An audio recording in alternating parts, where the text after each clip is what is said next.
જા દરજી હું તને એક વચન આપું છું કે જ્યાં ઘીની જોત હશે ગુગલો ધૂપ થતો હશે અને મારા નામનો આરાધ થતો હશે ને તો દરજી મને બોલાવવા માટે પ્રથમ પેલા આ કાપડના ઘોડીલાની સ્થાપના કરવી પડશે દરજી અને એ કાપડના ઘોડીલામાં દરજી મારો વાસ હશે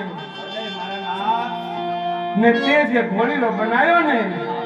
દરજી મને અંતરમાં મારા હૃદયમાં અતિ પ્રિય લાગ્યો ભાઈ મારી હારે ઇતિહાસમાં તારું નામ બોલાશે દરજી અને મારી હારે તારું પણ નામ અમર રહી જાય ને તે જે ઘોડીલો બનાવ્યો દરજી તારા ઘોડીલાની હું વાત કરું ભાઈ દરજી એવો અંતરમાં અતિ પ્રિય લાગ્યો મને કે જા દરજી રાજ દરબારમાં અને મારા પિતા અજમલજી હારામાં હારું ઇનામ આપશે દરજી હારામાં હારું ઇનામ આપશે